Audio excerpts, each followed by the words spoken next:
मैं हूं doctor Mohit Saraogi and I am the director of iris IVF centre Saraogi hospital. आज जो हम टॉपिक डिस्कस करने वाले हैं दिस इज अनएक्सप्लेन्ड इनफर्टिलिटी। आप शायद सरप्राइज होंगे ये जान करके कि आज की डेट में ऑलमोस्ट 50% कपल्स जो फर्टिलिटी प्रॉब्लम्स लेके हमारे पास आते हैं suffer from unexplained infertility. In fact उनका सबसे पहले क्वेश्चन यही होता है कि doctor we done all our test, हमने सब ट्रीटमेंट ट्राई किया है, सब कुछ है, नॉर्मल ही बताते हैं, हर डॉक्टर नॉर्मल बताता है, लेकिन प्रेगनेंसी फिर भी नहीं रुक पाती।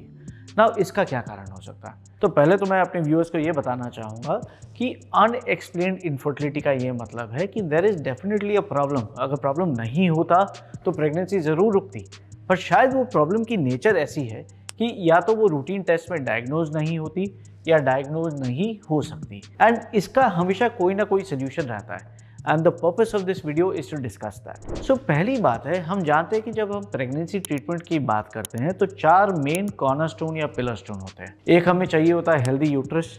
यूट्रस का हेल्थ सोनोग्राफी में इजीली आइडेंटिफाई हो जाता है कि सोनोग्राफी में यानी यूट्रस हेल्दी है, साइज नॉर्मल है, कोई फाइब्रॉइड वगैरह तो नहीं है, और यूट्रस की लाइनिंग की थिकनेस ठीक है। सेकंड, ट्यूब्स हेल्दी होने चाहिए, यानी ट्यूब्स ओपन होने चाहिए, और ये नॉर्मली एचएसजी या ट्यूब टेस्टिंग में भी समझ में आ जाता है। तीसरे, अंडे की काउंट सही होनी चाहिए, ये एएमएच ब्लड टेस्ट और सोनोग्राफी में समझ में आ जाता है।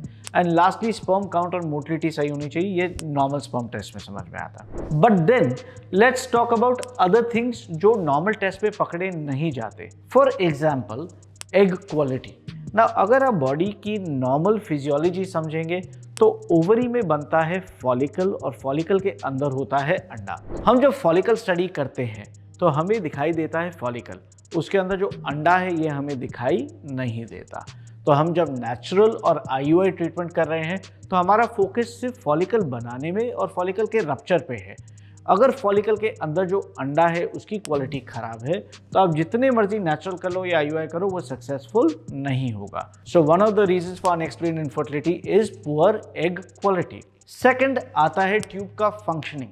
नाउ हम जब भी ट्यूब टेस्ट की बात करते हैं हम ये देखते हैं कि ट्यूब खुला है कि बंद है। इसके लिए अलग अलग ट्यूबल पेटेंसी टेस्ट होते हैं, जैसे एचएसजी हो गया, लैप्रोस्कोपी हो गया, एसएसजी हो गया। ये हमें सिर्फ इतना इंफॉर्मेशन दे सकता है कि भाई ट्यूब ओपन है या ट्यूब ब्लॉक्ड है। बट क्या आपको पता है कि ट्यूब का और एक काम होता है?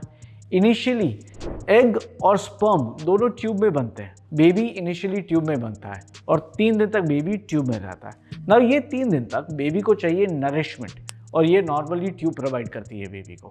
नाउ आप इमेजिन करिए ये सिचुएशन जहाँ पे ट्यूब खुली है बट किसी इन्फेक्शन या किसी कारण से ट्यूब अपना काम सही तरीके से नहीं कर रही है। तो इस सिचुएशन में एग और स्पर्म फर्टिलाइज होंगे, बेबी बनेगा, लेकिन बेबी शायद ट्यूब में ही पेरिश हो जाएगा क्योंकि ट्यूब ने अपना काम पूरी तरीके से नहीं किया। एंड ये अनफॉर्चुनेटली ना कोई ब्लड टेस्ट, ना कोई सर्जरी, ना कोई एचएसजी हमें बता सकता है कि ट्यूब बराबर फंक्शन कर रही है कि नहीं कर रही है। So another reason for unexplained infertility is non functioning tubes. And third होता है स्पर्म का डीएनए इंटेग्रिटी।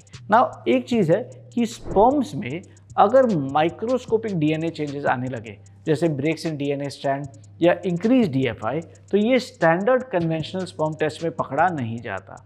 एंड अगर स्पर्म का DNA damage index is excessive या स्पर्म में डीएनए म्यूटेशंस आ चुके हैं तो ये बेबी तक ट्रांसमिट होते हैं, and this can also result in failure of natural and IUI cycles. Now इन सब का सोल्यूशन क्या है? Solution usually test tube baby और आईवीएफ इक्सी में मिल जाता है। इसका लॉजिक सिंपल है। आईवीएफ प्रोसेस में हम लेडी को पहले इंजेक्शंस देके फॉलिकल बढ़ा के एग बाहर निकाल देते हैं। अब एक बार हमने एग बाहर निकाला तो हम ये एग्स की स्टडी लैब में माइक्रोस्कोप में कर सकते हैं, एंड अराउंड 70-80% जो प्रॉब्लम्स एग के रिलेटेड होते हैं माइक्रोस्कोप पे देख के ही पकड़े जाते हैं। This gives us the option of choosing healthier eggs, और हेल्दी एग्स और हेल्दी स्पर्म लेके जब हम एम्ब्रियो लैब में बनाते हैं तो ये एम्ब्रियो भी हेल्दी बनता है, इसका रिजल्ट भी बेटर आता है, मिसकैरेज के चांसेस भी कम होते हैं। तो IVF gives us the option of actually seeing the eggs and selecting the best eggs. Second, IVF या इक्सी या टेस्ट ट्यूब बेबी ट्रीटमेंट पे हम ट्यूब का जो रोल है आर्टिफिशियली लैब में रेप्लिकेट करते हैं, यानी ये इनिशियल एग स्पर्म फर्टिलाइजेशन जो होता है वो लैब में होता है। बेबी को जो नरिशमेंट चाहिए 3 से 5 दिन तक, ये एक्सटर्नली एम्ब्रियोलॉजिस्ट जो होते हैं मेडिसिन मीडिया के जरिए देते हैं। बेबी का ग्रोथ लैब में होता है, और एक बार बेबी पूरी तरीके से रेडी हुआ तो हम इसको डायरेक्टली यूट्रस के अंदर ट्रांसफ़र कर देते हैं। माइंड यू, इसमें जो लास्ट स्टेज है, जो इम्प्लांटेशन है, ये अभी भी हमारे कंट्रोल में नहीं है। इसलिए IVF में कभी भी सक्सेस रेट 100% नहीं हो सकता, बेस्ट केस सिनेरियो 70% तक जा सकता है। एंड देन लास्टली, स्पर्म के जो स्पेसिफिक DNA टेस्ट होते हैं, these can be conducted in cases of unexplained infertility. One of the commonest test जो हम करते हैं उसको बोलते हैं स्पर्म DFI या DNA फ्रेगमेंटेशन इंडेक्स। ये एक सिंपल स्पर्म टेस्ट है जो बताता है कि स्पर्म के अंदर माइक्रोस्कोपिक DNA डैमेज माइन्यूट है कि एक्सेसिव है, और इसको कई बार रिपेयर किया जा सकता है, ओके, मेडिसिन के जरिए और लाइफस्टाइल मॉडिफिकेशन के जरिए। So long story short, if you are suffering from unexplained infertility, okay, आप हैरान ना होइए, इसका एक प्रोबेबल लॉजिकल एक्सप्लेनेशन है कि one of these 3 parameters could be involved. Of course there are other things also, जैसे एंडोमेट्रियल रिसेप्टिविटी ऐसे एक्सेट्रा, बट उनकी प्रोबेबिलिटी रिलेटिवली कम रहती है। एंड यूजुअली अगर हम IVF, ICSI या टेस्ट ट्यूब बेबी ट्रीटमेंट को रिसॉर्ट करें तो most of the problems can be overcome and we can result in a successful pregnancy. So I hope ये वीडियो आपके लिए इन्फॉर्मेटिव रहा हो। एंड अनएक्सप्लेन्ड इनफर्टिलिटी से रिलेटेड आपके अगर कुछ डाउट्स है, मिथ्स है, तो इस वीडियो में क्लियर हो गए हो।